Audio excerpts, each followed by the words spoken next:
ഉള്ള ഒരു സംഘത്തിന് ഇതിന്റെ കരാർ നൽകാനുള്ള നടപടി സ്വീകരിക്കുന്നു എന്നുള്ളതാണ് ഇവിടുത്തെ പ്രശ്നം.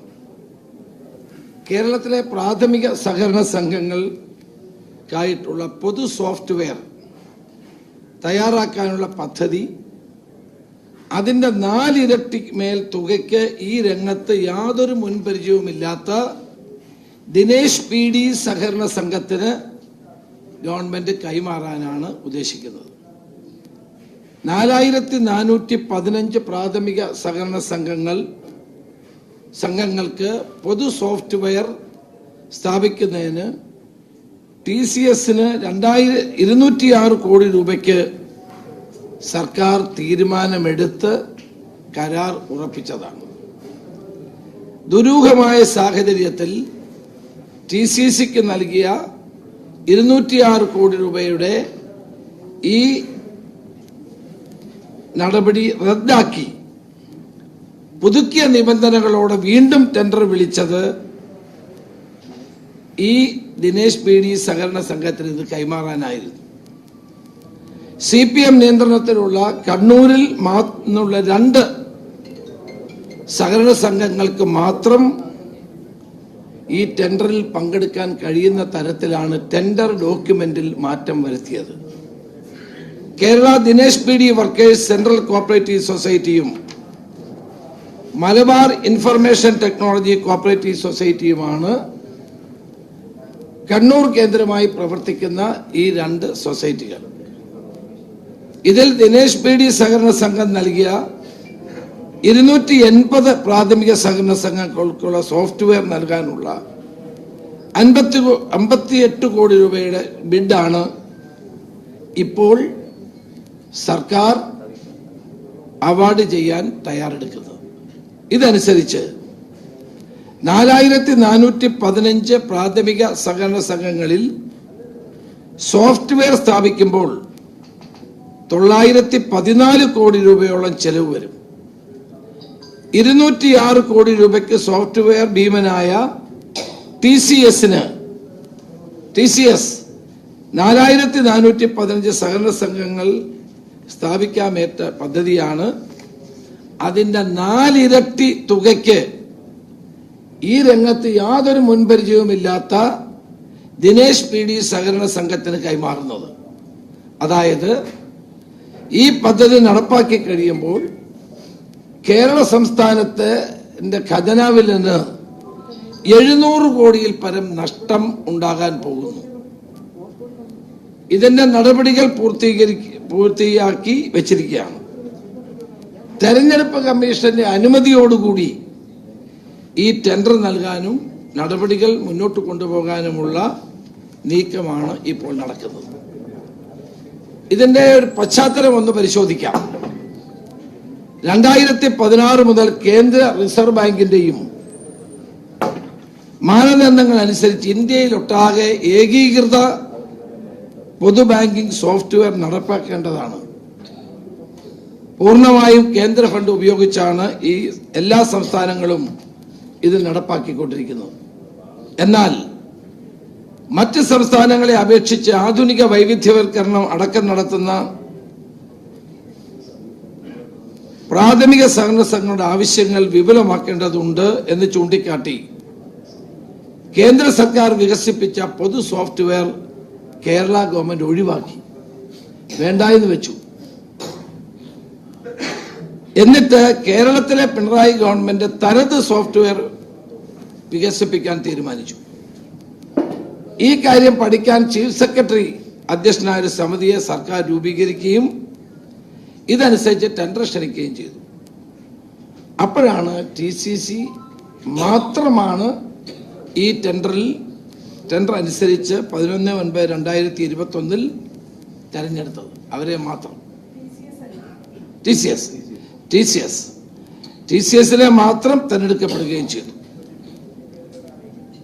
സർക്കാരിന്റെ മുൻകൂർ അനുമതിയോടെ 24/4/2024 ധനകാര്യ ബിഡായ 206 കോടി രൂപയ്ക്ക് 4415 പ്രാഥമിക സഹകരണ സംഘങ്ങൾക്ക് അവരുടെ ബാങ്ക് ശാഖകൾ ഉൾപ്പെടുന്ന സോഫ്റ്റ്വെയറും മെയിൻ്റനൻസ് നൽകാനുള്ള ഉത്തരവും പുറപ്പെടുവിച്ചു.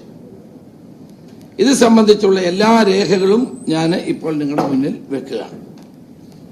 ടാറ്റ കൺസൾട്ടൻസി മാത്രമാണ് ഏക ബിഡർ എന്നും കേന്ദ്ര സർക്കാർ നിയമം അനുസരിച്ച് അവർക്ക് കോൺട്രാക്ട് നൽകാമെന്നും പറയുന്ന രേഖയും ഞാൻ നിങ്ങളുടെ മുന്നിൽ വെക്കുകയാണ്. എന്നാൽ എല്ലാ മാനദണ്ഡങ്ങളും പിന്തുടർന്ന് ഈ തീരുമാനിച്ച 206 കോടി രൂപയുടെ കരാർ രാഷ്ട്രീയ ഇടപെടലുകളെ തുടർന്ന് റദ്ദാക്കി. സഹകരണ വകുപ്പ് 3/4/25 പുതിയ കൺസോർഷ്യത്തെ ക്ഷണിച്ചുകൊണ്ടുള്ള ഈ ടെൻഡർ പുറപ്പെടുവിച്ചു. ജനുവരി 26 പൊതു തെരഞ്ഞെടുപ്പിന്റെ ഇടയിലുള്ള 2 മാസം കൊണ്ടാണ് ഈ തെരഞ്ഞെടുപ്പ് ഇതെല്ലാം പെട്ടെന്ന് പൂർത്തിയാക്കിയത്. എന്നാൽ TCS പോലെയുള്ള കമ്പനികൾക്ക് പങ്കെടുക്കാൻ കഴിയാത്ത നിലയിലാണ് ഈ സഹകരണ സംഘങ്ങൾക്ക് മാത്രം പങ്കെടുക്കാൻ കഴിയുന്ന രീതിയിലാണ് വിചിത്രമായ നിബന്ധനകൾ സർക്കാർ വീണ്ടും ഏർപ്പെടുത്തിയത്. 6 ലക്ഷത്തോളം ജീവനക്കാരുടെ TCSനെ ഈ പുതിയ ടെൻഡറിൽ പങ്കെടുപ്പിക്കാതിരിക്കാനുള്ള നിബന്ധനകളാണ് ഇതിൽ ഉൾപ്പെടുത്തിയത്. അപ്പോൾ TCSന് ആദ്യം ടെൻഡർ ഉറപ്പിച്ചു, അത് കഴിഞ്ഞിട്ട് അവർക്ക് കിട്ടാതിരിക്കാനുള്ള ആ ടെൻഡർ ക്യാൻസൽ ചെയ്യുന്നു, വീണ്ടും ഈ ടെൻഡർ വിളിക്കുന്നു. ഈ ടെൻഡർ വിളിക്കുമ്പോൾ TCSന് പങ്കെടുക്കാൻ നിവൃത്തിയില്ലാത്ത നിലയിലുള്ള നിബന്ധനകൾ എഴുതി ചേർത്തുകൊണ്ട് ഈ ടെൻഡർ നടപടികളുമായിട്ട് മുന്നോട്ട് പോയത്. കേരളത്തിൽ ചുരുങ്ങിയത് 200 ജോലിക്കാരെങ്കിലും ഉണ്ടാകണം എന്നിവ കേരളത്തിൽ, അതിൻ്റെ നിങ്ങൾ മനസ്സിലാക്കണം, കേരളത്തിൽ കുറഞ്ഞത് 200 പേരെങ്കിലും കേരളീയരായ ആളുകൾക്ക് ജോലി കൊടുക്കുന്ന സ്ഥാപനത്തിന് മാത്രമേ അതിൻ്റെയും രേഖ ഞാൻ മുന്നോട്ട് വെക്കുകയാണ്, അവർക്കേ അപ്ലൈ ചെയ്യാൻ കഴിയുള്ളൂ. എന്ത് ന്യായമാണിത്? ഇതനുസരിച്ച് കേരളത്തിൽ നിന്ന് 2 സഹകരണ സംഘങ്ങളാണ്. അത് 2 കണ്ണൂരിൽ നിന്നുള്ളതാണ്, 2 CPM നിയന്ത്രണത്തിലുള്ളതാണ്.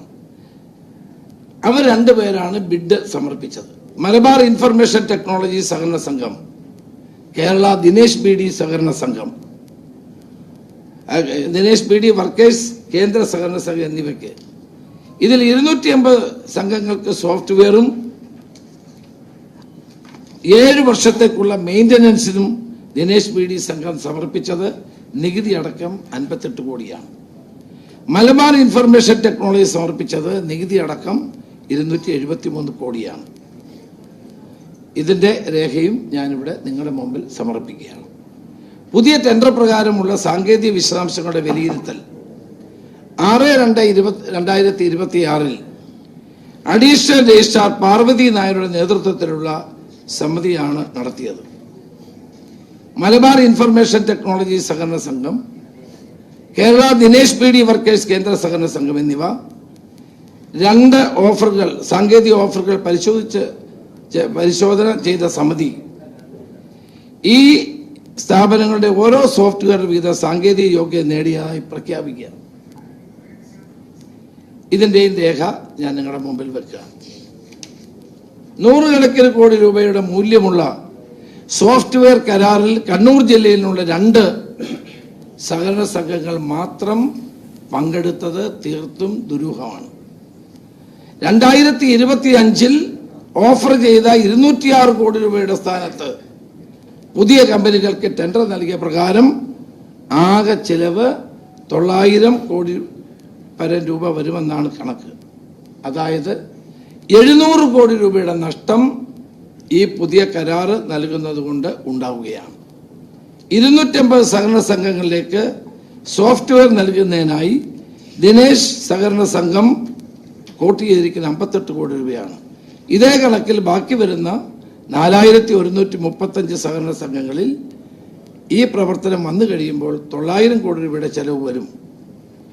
തെരഞ്ഞെടുപ്പ് പെരുമാറ്റച്ചട്ടം പെട്ടെന്ന് വന്നതുകൊണ്ടാണ് ഇവർക്ക് ഇതിന് അനുമതി കൊടുക്കാൻ കഴിയാതെ പോയത്. ഇപ്പോൾ ഡിപ്പാർട്ട്മെന്റ് ശ്രമിക്കുന്നത്, ഗവൺമെന്റ് ശ്രമിക്കുന്നത് തെരഞ്ഞെടുപ്പ് കമ്മീഷന്റെ പ്രത്യേക അനുവാദം വാങ്ങി എത്രയും പെട്ടെന്ന് ഈ ടെൻഡർ നടപടികളുമായി മുന്നോട്ട് പോകുന്നതിനുള്ള തിടുക്കത്തിലുള്ള നടപടികളുമായിട്ട് മുന്നോട്ട് പോവുകയാണ്. ഭീമമായ സാമ്പത്തിക അഴിമതി മാത്രമല്ല, കേരളത്തിലെ എല്ലാ പാർട്ടികളുടെയും നിയന്ത്രണത്തിലുള്ള സഹകരണ സംഘങ്ങളെയും കൈപ്പിടിയിൽ ഒതുക്കാനുള്ള CPM-ന്റെ ഒരു തന്ത്രമാണിത്. അപ്പോൾ ഇതൊരു തീവട്ടിക്കുള്ള തന്നെയാണ്. 700 കോടി രൂപയുടെ തട്ടിപ്പ്, പരസ്യമായ തട്ടിപ്പ്, നഗ്നമായ അഴിമതി ഇവിടെ നടക്കാൻ പോകുന്നു എന്നുള്ളതാണ് എനിക്ക് പറയാനുള്ളത്.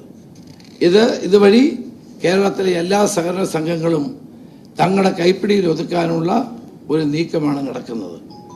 ഈ കാര്യത്തിൽ തെരഞ്ഞെടുപ്പ് കമ്മീഷനോട് ഞാൻ ആവശ്യപ്പെടുന്നു, അടിയന്തരമായി തെരഞ്ഞെടുപ്പ് കമ്മീഷൻ ഇടപെടണം.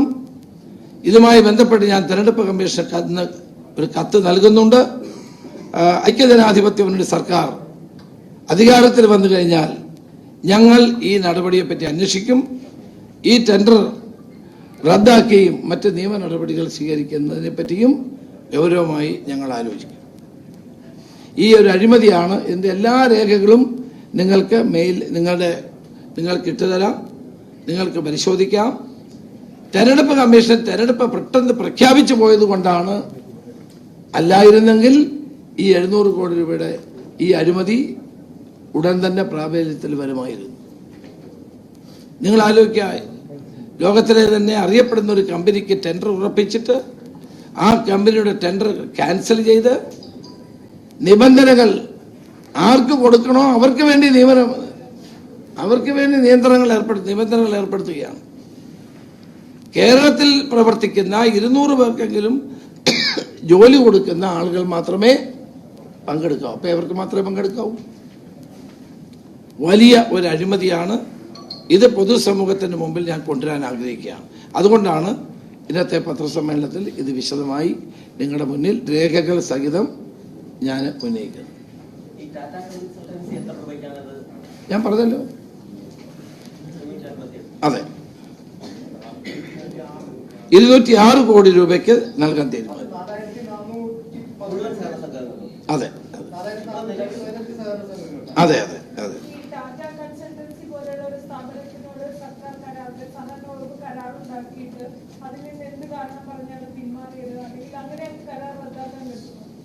അതങ്ങനെ വേണ്ടാന്ന് വെച്ചു.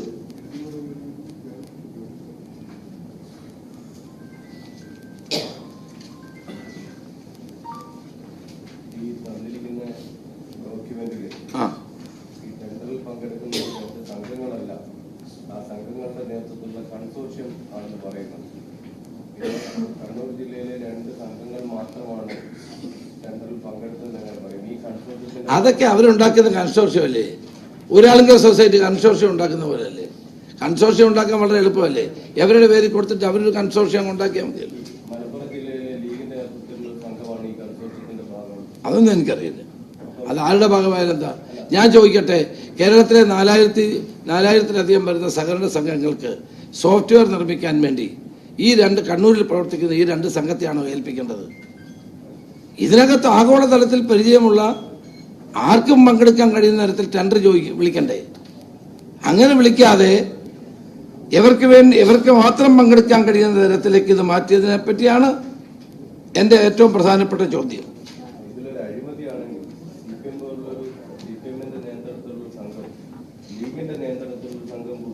നിങ്ങളത് അങ്ങനെ കാണരുത്. അതിനെ അതിപ്പോൾ ഞാൻ കോൺഗ്രസിന്റെ ഏതെങ്കിലും സംഘത്തെ വേണമെങ്കിൽ അവർ ചേർക്കത്തില്ലേ? ഏറ്റവും പ്രധാനപ്പെട്ട കാര്യം TCS-ന് ഇത് ഉറപ്പിച്ച ശേഷം അത് ക്യാൻസൽ ചെയ്ത്, കാരണങ്ങൾ പറയാതെ അത് ക്യാൻസൽ ചെയ്ത് കണ്ണൂരിൽ പ്രവർത്തിക്കുന്ന CPM-ന് നിയന്ത്രണമുള്ള 2 സഹകരണ സംഘങ്ങൾക്ക് ഇത് കൊടുത്തു എന്നുള്ളതാണ് പ്രശ്നം. കൊടുത്തില്ല. കൊടുക്കാൻ വന്നപ്പോഴാണ് തെരഞ്ഞെടുപ്പ് പ്രഖ്യാപിച്ചത്. ഇപ്പോൾ നടക്കുന്നത് തെരഞ്ഞെടുപ്പ് കമ്മീഷനെ സമീപിച്ച് അനുവാദം വാങ്ങാനുള്ള നീക്കമാണ് നടക്കുന്നത്. അതുകൊണ്ടാണ് തെരഞ്ഞെടുപ്പ് കമ്മീഷനെ ഞാൻ കത്ത് കൊടുക്കുമെന്ന് പറഞ്ഞത്.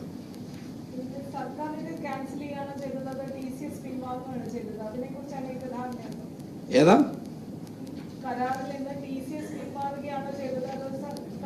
ഞങ്ങളുടെ അറിയപ്പെട്ടിടത്തോളം ഇത് റദ്ദാക്കിയെന്നുള്ളതാണ് ഞങ്ങൾക്ക് മനസ്സിലാക്കാൻ കഴിഞ്ഞത്. അതറിയില്ല. അങ്ങനെയാണെങ്കിൽ തന്നെ ഇപ്പം TCS-ന് കൊടുക്കണമെന്ന് എനിക്കൊരു നിർബന്ധമില്ല. അങ്ങനെയാണെങ്കിൽ തന്നെ എല്ലാവർക്കും പങ്കെടുക്കാൻ കഴിയുന്ന തരത്തിലുള്ള ഒരു ടെൻഡർ നടപടിയായിട്ട് വേണ്ട ഗവൺമെന്റ് മുന്നോട്ട് പോകാൻ. ഇതെന്താ 200 കേരളീയർക്ക് ജോലി കൊടുക്കുന്ന കേരളത്തിൽ പെടുന്ന ഒരു സ്ഥാപനം മാത്രം മതി എന്ന് പറയുന്ന അതിവിടെ ഫേവറേറ്റിസമാണ്. ഇത്രയും വലിയൊരു 4000-ലധികം പ്രാഥമിക സഹകരണ സംഘങ്ങൾക്ക് സോഫ്റ്റ്വെയർ നിർമ്മാണം, സോഫ്റ്റ്വെയർ ഏർപ്പെടുത്തുമ്പോൾ അതിന് വിപുലമായ സൗകര്യങ്ങളുള്ള ടെക്നോളജിക്കൽ നോഹവ് ഉള്ള മറ്റ് സ്ഥാപനങ്ങൾക്ക് എന്തുകൊണ്ട് പങ്കെടുത്തുകൂടാ? അവരെ പങ്കെടുത്തതിന് എന്തിനാണ് വിലക്കുന്നത്? ഇവരെ മാത്രം പങ്കെടുപ്പിക്കണമെന്ന ലക്ഷ്യത്തോടുകൂടി പ്രവർത്തിച്ചു എന്നുള്ളതാണ് ഇവിടുത്തെ ഏറ്റവും പ്രധാനപ്പെട്ട കാര്യം.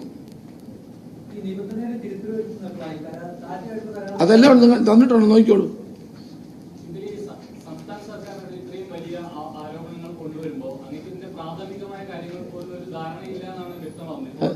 എനിക്ക് ധാരണയില്ലാത്തതുകൊണ്ടാണ് ഞാനിത് പറയുന്നത്.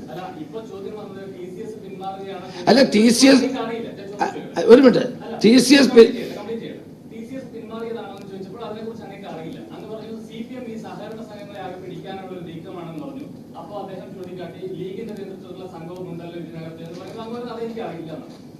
അങ്ങനെയല്ല, ഞാൻ അങ്ങനെയല്ല പറഞ്ഞത്. ഒരു കൺസോർഷ്യം ഉണ്ടാക്കുമ്പോൾ ആരെല്ലാം ഉണ്ടെന്ന് നമുക്കറിയില്ലല്ലോ. അത്ര ഡീറ്റെയിൽസ് ഒന്നും എനിക്കറിയാൻ സാഹചര്യം ഉണ്ടാവില്ലല്ലോ. ഞാൻ പറഞ്ഞത് എന്താ, ബേസിക്കായി ഞാൻ പറഞ്ഞത് TCS പോലെയുള്ള സ്ഥാപനത്തിന് ടെൻഡർ ഉറപ്പിച്ച ശേഷം അത് ക്യാൻസൽ ചെയ്യുന്നു. ക്യാൻസൽ ചെയ്തിട്ട് ടെൻഡർ നിബന്ധനകളിൽ വരുത്തിയ മാറ്റമാണ് ഇവിടുത്തെ ഏറ്റവും പ്രധാനപ്പെട്ടത്. കേരളത്തിലുള്ളൊരു കമ്പനിക്ക് മാത്രമേ അപ്ലൈ ചെയ്യാവൂ, 200 പേർക്ക് ജോലി കൊടുക്കുന്നത് അപ്ലൈ ചെയ്യാവൂ. അപ്പം ഇവർക്ക് വേണ്ടി മാത്രം ഇത് ഈ നിബന്ധനകൾ മാറ്റി, ആ നിബന്ധനകളുടെ അടിസ്ഥാനത്തിൽ ഇത് ചെയ്യാൻ തീരുമാനിച്ചു. അവിടെയാണ് പ്രശ്നം. അപ്പൊ അത് എല്ലാവർക്കും പങ്കെടുക്കാനുള്ള അവസരം കൊടുത്താൽ കോമ്പറ്റേറ്റീവായിട്ടൊരു ബിഡ് വരും, സർക്കാരിന് ലാഭം ഉണ്ടാകും, സഹകരണ സ്ഥാപനങ്ങൾക്ക് ലാഭം ഉണ്ടാകും. അതുണ്ടായില്ല എന്നുള്ളതാണ് ഏറ്റവും പ്രധാനപ്പെട്ട കാര്യം. പുതുക്കിയ നിബന്ധനകളോട് വീണ്ടും ടെൻഡർ വിളിച്ചത് ഇവർക്ക് മാത്രം കൊടുക്കാൻ വേണ്ടിയാണ് എന്ന് പകൽ പോലെ വ്യക്തമാണ്.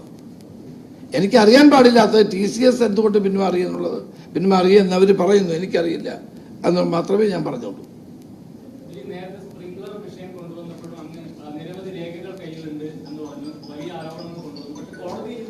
ഏത് കോടതി? നിങ്ങൾ ഇതൊന്നും അറിയാൻ വർത്തമാനം പറയുന്നത്.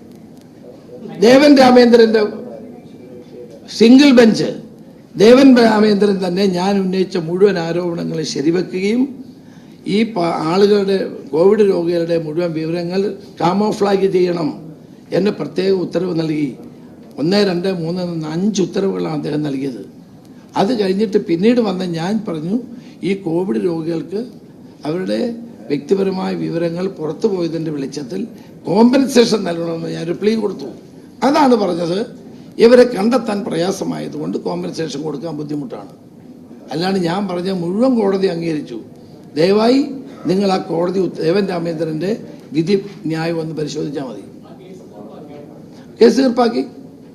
കേസ് തീർപ്പാക്കിയതിനകത്ത് പറയുന്നു ഈ ആളുകളെ കണ്ടെത്താൻ പ്രയാസമാണ്, അതുകൊണ്ട് കോമ്പൻസേഷൻ കൊടുക്കാൻ പ്രയാസമാണ്. പക്ഷെ ഞാൻ അതിൻ്റെ ആ കോടതി വിധിക്ക് ശേഷം ഇവിടെ തന്നെ പത്രസമ്മേളനം നടത്തി അതിൻ്റെ എല്ലാ, ഇപ്പം എൻ്റെ കയ്യിലില്ല, അതിൻ്റെ എല്ലാ വിശദമായ വിവരങ്ങളും ഞാനിവിടെ പറഞ്ഞതാണ്. വേണമെങ്കിൽ നിങ്ങൾക്ക് തരാം. അങ്ങനെയൊന്നും പറഞ്ഞിട്ടില്ല. കോടതി സിംഗിൾ ബെഞ്ചിന്റെ വിധിയിൽ വ്യക്തമായി തന്നെ പറഞ്ഞിരുന്നു. അങ്ങക്ക് ഞാൻ ഡീറ്റെയിൽസ് തരാം, ഇന്ന് തന്നെ തരാം.